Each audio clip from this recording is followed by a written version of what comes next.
जो पानी एक तरफ मतलब पानी सीधा सीधा आपने देखा है कि जैसे हमारे साहिल होते हैं, साहिल पर आपने ये नहीं देखा, ये ऐसी जगह देखा जहाँ पर पानी थोड़ा ठहरा हुआ है, ज़मीन। हाँ, तो उस वजह से अस्सलाम वालेकुम, नमस्ते, सत श्री अकाल। कैसे हैं आप लोग? उम्मीद करती हूँ ठीक होंगे, खुश होंगे। मैं हूँ हज़ीका अली और मेरे साथ हैं तारिक नियाज़ी। अस्सलाम वालेकुम, नमस्ते, सत श्री अकाल। उम्मीद करता हूँ ठीक होंगे, खुश होंगे। दोस्तों जहाँ रहें खुश रहें, माँ बाप का ख्याल करें, क्योंकि माँ बाप हैं तो सब कुछ है। आज की हमारी वीडियो है बहुत ही interesting video, solar energy floating. क्या पढ़ दिया मैंने, floating solar energy. So start करते हैं अपनी वीडियो को। Let's start. Okay guys, video का टाइटल है floating solar energy. So start करते हैं अपनी वीडियो। भारत ने कर दिखाया ऐसा कारनामा जिसके बाद दुनिया में उसे एक नया मुकाम हासिल हो गया है। ये कदम देश को ग्रीन एनर्जी के फील्ड में कई कदम आगे तो लेकर जाएगा ही, लगातार कम होती जमीन की समस्या से भी निजात दिलाएगा। आखिर क्या है ये प्रोजेक्ट, जानने के लिए वीडियो को अंत तक जरूर देखें। दोस्तों, इस समय दुनिया की 3 सबसे बड़ी समस्या है: प्रदूषण, ऊर्जा और जमीन। ऊर्जा और जमीन, ये दोनों ही चीजें लगातार कम हो रही हैं और इनके दाम आसमान पर पहुंच रहे हैं। वहीं प्रदूषण भी लगातार बढ़ रहा है। इसलिए आजकल सभी सरकारें ग्रीन एनर्जी जैसे सोलर एनर्जी, विंड एनर्जी को अपनाने पर जोर दे रही हैं, लेकिन इन्हें लगाने के लिए बहुत अधिक जगह की जरूरत पड़ती है। इस टाइप के प्लांट्स को, सोलर वाले प्लांट हो गए, विंड वाले प्लांट हो गए, विंड एनर्जी वाले, पवन चक्की वाले, इसके लिए बड़ी जगह की जरूरत पड़ती है। इस वजह से काफी महंगे हो जाते हैं प्रोजेक्ट्स ग्रीन एनर्जी वाले। लेकिन अब इस समस्या का समाधान ढूंढ लिया गया है और अब ऐसे सोलर फार्म्स बनाए जा रहे हैं जो कि पानी पर तैरते रहेंगे। जी हाँ, ये आज के जमाने के फ्लोटिंग सोलर प्लांट्स होंगे। आज हम आपको लेकर चल रहे हैं देश के सबसे बड़े सोलर प्लांट की सैर पर। यह पूरी तरह बनकर तैयार हो चुका है। दोस्तों, ये तेलंगाना के रामागुंडम में बनाया गया है। इस पावर प्रोजेक्ट के शुरू होने से दक्षिण भारत में फ्लोटिंग सोलर एनर्जी की कैपेसिटी का कमर्शियल प्रोडक्शन बढ़ाकर 217 मेगावाट हो गया है। रामागुंडम में 100 मेगावाट की फ्लोटिंग सोलर परियोजना हाई टेक्नोलॉजी के साथ पर्यावरण के लिए भी सेफ है। भेल, BHEL, भेल के साथ कॉन्ट्रैक्ट के तहत NTPC ने इस प्रोजेक्ट को 423 करोड़ की लागत से तैयार किया है। यह परियोजना 500 एकड़ क्षेत्र में फैली हुई है। ये पावर प्लांट रोज 37.5 यानी कि 37.5 मेगावाट बिजली का उत्पादन कर रहा है, लेकिन प्रोडक्शन को आगे 30 मेगावाट तक और बढ़ाए जाने की कोशिश की जा रही है और इसीलिए पहले ही सोलर पैनल लगाए जा चुके हैं। धीरे धीरे करके इस प्लांट की क्षमता को 100 मेगावाट तक पहुंचाया जाएगा। सोलर फार्म भले ही ग्रीन एनर्जी का बड़ा सोर्स हो, लेकिन इनको लगाना इतना आसान काम नहीं है। सोलर पैनल्स को पानी के दबाव के साथ तेज हवाओं को भी सहना होता है और इसीलिए इन्हें इस तरह से बांधा जाता है कि ये 150 किलोमीटर प्रति घंटे की रफ्तार से चलने वाली हवाओं को भी बर्दाश्त कर सकते हैं। यहाँ तक कि पानी में 10 मीटर तक ऊंची उड़ती लहरें इनका कुछ नहीं बिगाड़ पाएंगी। इस प्रोजेक्ट में 4.5 लाख से भी ज्यादा सोलर पैनल लगाए जाएंगे। ये परियोजना 40 पार्ट्स में डिवाइडेड है और इनमें से प्रत्येक की क्षमता 2.5 मेगावाट है। प्रत्येक पार्ट में एक तैरता प्लेटफॉर्म और 11,200 सौर मॉड्यूल्स की एक सीरीज होती है।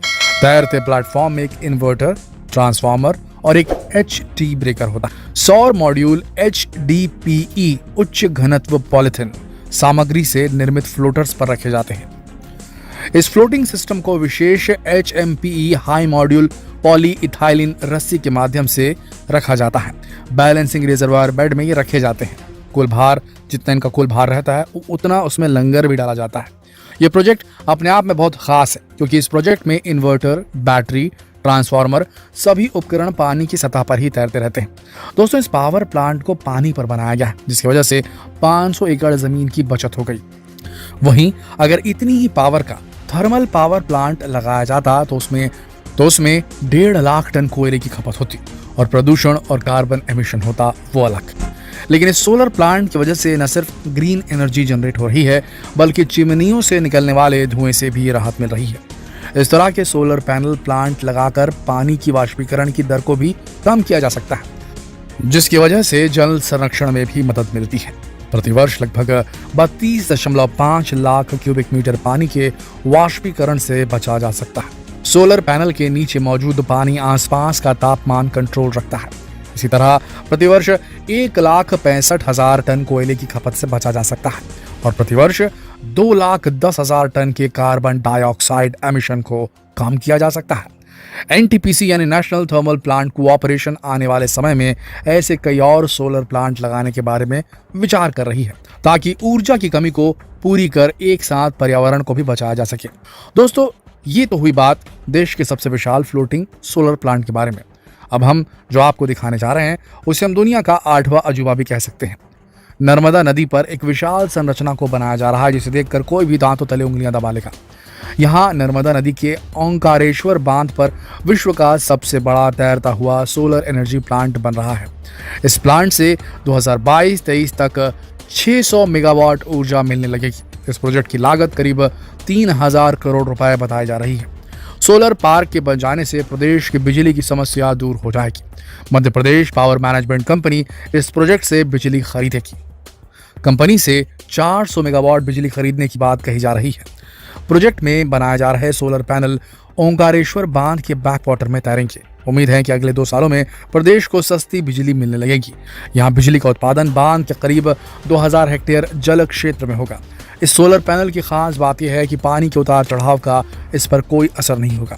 ये सतह पर अपने आप तैरेंगे। तेज लहरों से भी इन्हें कोई नुकसान नहीं होगा। सूरज की किरणों से लगातार बिजली बनती रहेगी। अभी यह प्रोजेक्ट अपने शुरुआती चरण में है। इस प्रोजेक्ट के लिए international finance corporation, world bank और पावर ग्रिड ने सैद्धांतिक सहमति दे दी थी। प्रोजेक्ट से जुड़ी पहली स्टडी पूरी हो चुकी है। इस प्रोजेक्ट में प्रोजेक्ट के इलाके से लेकर खंडवा सब स्टेशन तक ट्रांसमिशन लाइन रूट का सर्वे किया जाएगा। इस प्रोजेक्ट को लेकर एक स्टडी ये भी कराई जाएगी कि इससे समाज और पर्यावरण पर क्या असर होगा, और जब ये साबित हो जाएगा कि इस प्रोजेक्ट से आसपास के लोगों को कोई खतरा नहीं है तो इसका निर्माण शुरू कर दिया जाएगा। दोस्तों, आजकल लगभग सभी देशों में सोलर फ्लोटिंग फार्म बनाने को लेकर होड़ चल पड़ी है क्योंकि सभी देश बढ़ते प्रदूषण से परेशान हो चुके हैं। इस दिशा में सिंगापुर भी तेजी से काम कर रहा है। सिंगापुर के सनसीप ग्रुप ने घोषणा की है कि वो अपने पड़ोसी इंडोनेशियाई शहर बॉटम में दुनिया के सबसे बड़े फ्लोटिंग सोलर फार्म और ऊर्जा स्टोर करने के लिए $2 बिलियन खर्च करने की योजना बना रहा है, जिससे कि ग्रीन एनर्जी का प्रोडक्शन दुगना हो जाएगा। ये लगभग 1600 हेक्टेयर में फैला होगा और ये दुनिया का सबसे बड़ा सोलर फ्लोटिंग फार्म होगा। इस सोलर फार्म को स्थापित करने से वाष्पीकरण को कम करने में भी मदद मिलेगी। इस फ्लोटिंग सोलर फार्म परियोजना को 4000 मेगावाट से एनर्जी स्टोरेज के साथ जोड़ा जाएगा, जिससे दुनिया में सबसे बड़ी परियोजना बन जाएगी जहां एनर्जी प्रोड्यूस भी की जाएगी और उसे स्टोर भी किया जाएगा। इस महत्वाकांक्षी परियोजना का निर्माण वर्ष 2022 में शुरू होने वाला है और इसके वर्ष 2024 तक पूरा होने की योजना है।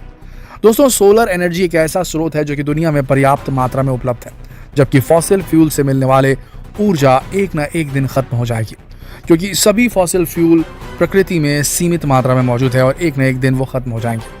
साथ ही इनका उपयोग करने से काफ़ी मात्रा में कार्बन एमिशन होता है, जिससे प्रकृति को नुकसान पहुंचता है। इसलिए आजकल सोलर ऊर्जा के प्रयोग पर बहुत अधिक जोर दिया जा रहा है। हमारे देश में भी आने वाले कुछ सालों में ऐसे कई सोलर फार्म दिखाई देंगे। दोस्तों, ये जानकारी आपको कैसी लगी हमें कमेंट करके जरूर बताएं। वीडियो को अपने दोस्तों के साथ जरूर शेयर करें ताकि वो भी इस नई टेक्नोलॉजी के बारे में जान सकें। कल फिर मिलते हैं एक और दिलचस्प वीडियो में। तब तक के लिए आप सबका इस वीडियो के अंत तक बने रहने के लिए तेरी गहराइयों से धन्यवाद। जी जनाब, इससे रिलेटेड वीडियोस हमने 1-2 देखी हैं। गुजरात का एक बहुत बड़ा, गुजरात में देखा था, राजस्थान का सुना था, लेकिन ये है तेलंगाना के एक एरिया में रामाकुंदन में। बिल्कुल। अच्छा, फ्लोटिंग सोलर के बेहिसाब फायदे हैं अगर देखा जाए तो। अगर हम थोड़ा सा गौर करें तो एक तो पॉल्यूशन, कार्बन पॉल्यूशन, उससे हमें छुटकारा मिलेगा। दूसरा वो ये कह रहे कि आने वाले वक्तों में फॉसिल फ्यूल जो है वो खत्म हो जाएगा, क्योंकि वो लिमिटेड मिकदार में बचा है। ऐसा ही है। ठीक है, तो सारी दुनिया आ रही है इस ग्रीन फ्यूल की तरफ, इस सोलर की तरफ, एक कंट्री को छोड़ के बाकी पाकिस्तान। गलत बात है यार, अपने कंट्री में इतना मजाक नहीं उड़ा। नहीं, वाकई मैं सच कह रहा हूँ। अच्छा, एक और चीज़ नहीं, सोलर है हमारे यहाँ, सोलर है, आवाम अपने बलबूते पे कर रही है, गवर्नमेंट मजीद टैक्स लगा रही है कि अच्छा एक चीज़ ज़्यादा बिकने लगी। मैं आपको एग्जैक्टली यही कह रही थी, थोड़ा सा मतलब जज्बाती। कुछ वीडियो में मैं जज्बाती हो जाती हूँ, हार्श हो जाती हूँ, लेकिन मैं आपको एग्जैक्टली यही समझाना चाह रही थी कि प्राइवेट सेक्टर अपने तौर पे करते हैं, हमारी गवर्नमेंट हमें नहीं करने देती। अब देखिए सोलर पे हमारे थे, आपने खुद ही बताया कि उस पर टैक्सेस बढ़ गए, चीज़ें बढ़ गए। क्यों? क्योंकि ये चीज़ तो बिक रही है, जो चीज़ बिक रही है तो उससे कमाओ। हुकूमत कमाने का सोचती है आवाम से। गवर्नमेंट का काम होता है कि ऐसे माहौल पैदा करे, ऐसे हालात पैदा करे कि आवाम कमाने के काबिल हो, तो आप उनसे कुछ लो ना। जब आपको पता है हमारे यहाँ बाहर की एक एंकर पर्सन बात कर रहे थे, पाकिस्तानी एंकर थे, तो वो कहने लगे इंडिया में इतने लोग जाते हैं इन्वेस्टमेंट लेकर, दूसरे कंट्रीज़ के लोग जाते हैं, अट्रैक्ट होते हैं इंडिया की तरफ, तो पाकिस्तान में कोई बैरूनी इन्वेस्टमेंट क्यों नहीं आती है? तो उसको जवाब ये मिला कि वो लोग आसान बनाते हैं, हम मुश्किल से मुश्किल तरीन बनाते हैं कि वो भाग जाते हैं। वो जो है ना, वो भी कहते हैं हम भी अपना बोरिया बिस्तर लपेटे और क्या है डॉक्यूमेंट्स ये इधर से करना, उस डिपार्ट जाना, हेवी टैक्स लगा देना उन पे, उनको एक अच्छा जैसे हमने देखा था विंडो सिंगल विंडो का एक हिसाब किताब है कि सारे डॉक्यूमेंट आप लेकर जाओ, वहीं से आपका सब कुछ हो जाता है। कोई स्टार्टअप करना चाहे, कोई बाहर की कोई इन्वेस्टमेंट आना चाहे, ये उनको सपोर्ट करते हैं। हमारे वाले उन पे हेवी टैक्स लगा देते हैं, उनकी इतनी पंचायतें, उनके डॉक्यूमेंट्स में इतनी चीज़ों को लागू कर देते हैं, इतनी चीज़ें कि वो तंग हो आजिज़ आकर कहते हैं भाई भाग जाओ यहाँ से। अच्छा, सबसे पहले तो आप ये देखें समंदर का जो ऊपर का एरिया है किसी काम नहीं आ सकता। मिसाल के तौर पे अगर देखा जाए, ना आप वहाँ फसलें उगा सकते हो, ना आप वहाँ घर बना सकते हो, ना आप वहाँ कोई किसी किस्म की कोई फैक्ट्रियाँ लगा सकते हो, कुछ भी नहीं कर सकते हो। आपको पता है कई कंट्रीज़ ऐसे हैं उन्होंने अपने आसपास जो ज़मीन है ना उसको बढ़ाने के लिए मिट्टी डालना शुरू कर दी है। यानी कि जैसे कुछ इलाके हैं, दुबई के आसपास ऐसे प्रोजेक्ट बने हैं जो समंदर के अंदर हैं, लेकिन उन्होंने ऐसी हैवी मशीनरी लगाई है कि समंदर के अंदर की ही मिट्टी को निकालती है वो मशीन और दूसरी जगह डालती है। सही है। मिसाल के तौर पर ये दुबई का किनारा है, अब इसको बढ़ाना है, एक पूरा सिटी बनाना है, ठीक है। तो मशीन जो है ना अंदर समंदर की तहों से मट्टी पत्थर सब कुछ निकाल रही है और किनारों पे और इधर डाल रही है इधर। अच्छा, फिर इधर ऐसे सिटी है पाम सिटी, पाम वेला, इस तरह से कोई सिटी बनाया है जो ना दरख्त की तरह है, यूं जा रहा है फिर यूं जा रहा है। देखा होगा आपने तस्वीरों में कहीं, मैंने देखा है, काफी खूबसूरत लग वो पानी के अंदर है, सही, ठीक है ना, तो उसके अंदर पानी आ रहा है, सारी चीज़ें। तो कहने का मतलब ये है कि ज़मीन की कीमत है। अच्छा, मैं एक चीज़ और सोचती थी, और भी तो ज़राए हैं ग्रीन एनर्जी के हवाले से, हमने एक दो तरीके और भी देखे हैं। विंड एनर्जी को देखा है, जिसको बहुत मतलब परवान चढ़ाया गया है। हमारे कंट्री में भी बोलते हैं कि विंड एनर्जी आनी चाहिए और इसको ज़्यादा से ज़्यादा वो करना चाहिए। लेकिन मैंने अभी इन्होंने रीज़न बताया कि विंड एनर्जी जो है उसके लिए हमें रकबा बहुत बड़ा चाहिए होता है, जिसकी अवेलेबिलिटी नहीं होती है बाज़ औक़ात। तो कंट्री का एक बड़ा रकबा एक उसी काम के लिए वक्फ हो जाए तो फिर वो किसी और काम का नहीं रहेगा, क्योंकि विंड एनर्जी हमें क्रिएट करनी है तो फिर वो होती रहेगी सेफ, तो फिर उसके लिए हमें बड़ी जगह चाहिए होगी।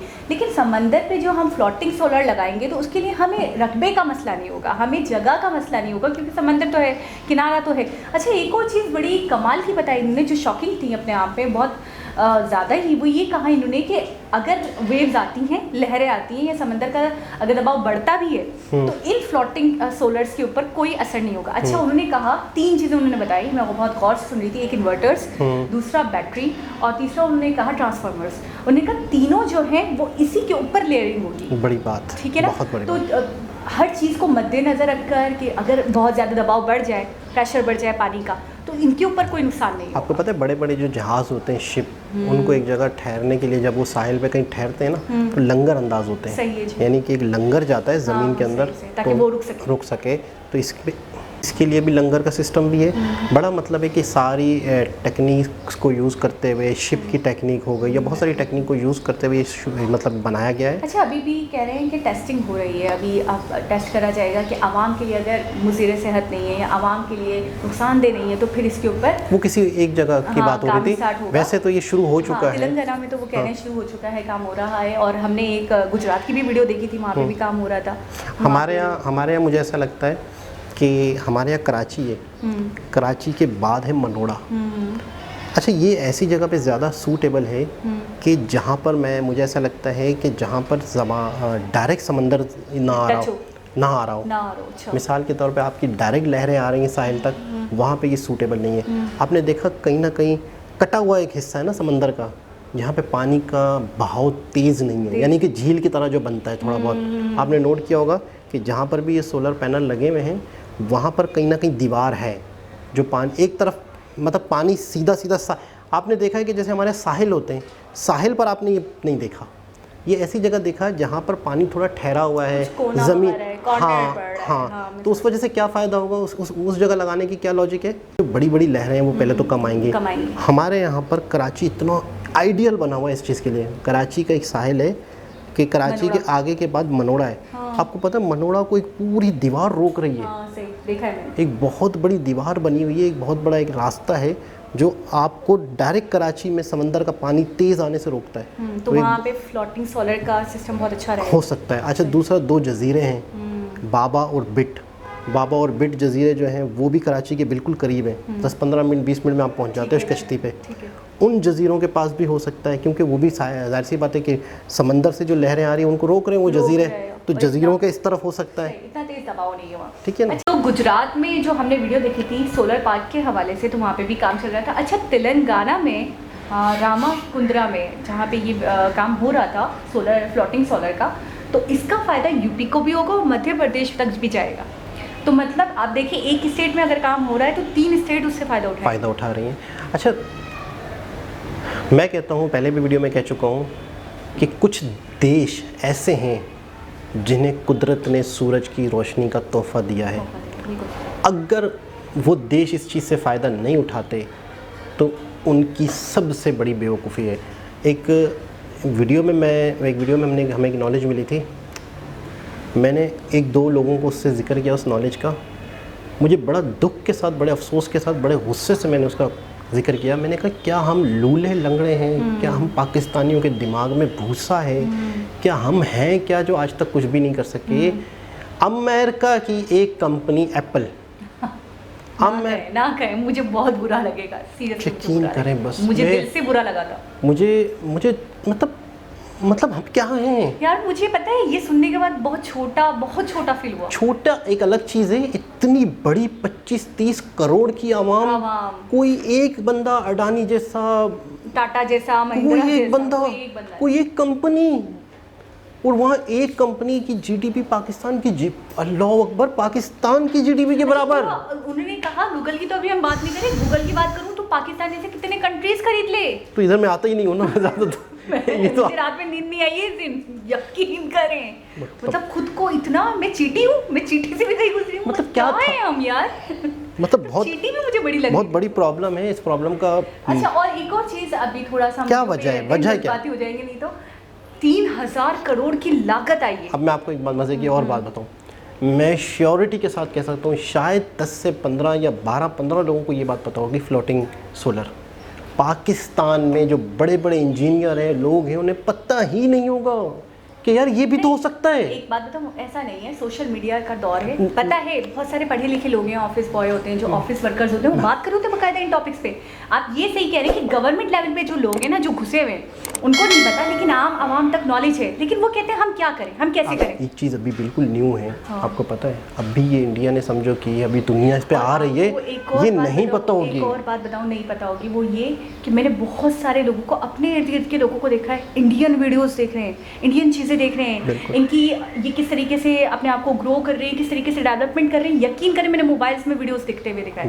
यानी अब बड़ी अवेयरनेस आ गई हम लोगों को कि हमें इनको फॉलो करना है, बिल्कुल हमारे आम नागरिकों को आ गई। दूसरी बात ये 3000 करोड़ की लागत, और उसके बाद दूसरी बात ये करना चाहूँगी, बहुत बड़ा इन्वेस्टमेंट। हाँ, पॉल्यूशन तो बिल्कुल टाटा बाय बाय है इस प्रोजेक्ट के बाद। दूसरा मैं ये कहना चाहूँगी कि मुझे बड़ी हैरानगी हुई कि सिंगापुर और इंडोनेशिया मिलकर करेंगे 2 बिलियन, जो उन्होंने कहा कि हम दुनिया का सबसे बड़ा फ्लोटिंग सोलर बनाएंगे, तो ये दोनों कंट्रीज का कोलैबोरेशन होगा। क्योंकि उसकी वजह ये होती है कि बाद दफ़े ये दोनों कंट्री साथ टच हो रहे हैं, तो पूरा का पूरा जो एरिया होगा फ्लोटिंग जहाँ पे करेगा, तो 2 देशों को लगता होगा वो साहिल, दुनिया का सबसे बड़ा हो गया। तो बिल्कुल 2 देश उसमें आ जाते होंगे, क्योंकि जाहिर सी बात है कोई भी देश समंदर तक की बात है ना। सिंगापुर और इंडोनेशिया जब सोच रहे हैं तो भारत पहुँच चुका है, सोच चुका है, कर रहा है। बहुत बड़ी बात है ये, और हम कब सोचेंगे, कब करेंगे, कब आवाम को इससे बेनिफिट होगा, कुछ करना पड़ेगा मुझे। तो एक बहुत ही ज़बरदस्त वीडियो, वाकई मैं दुआ करता हूँ कि मुझे ऐसा कोई मौका मिले, मैं कुछ करूँ। दोबारा किसी और के साथ आपसे मुलाकात होगी, जब तक के लिए अल्लाह हाफ़िज़।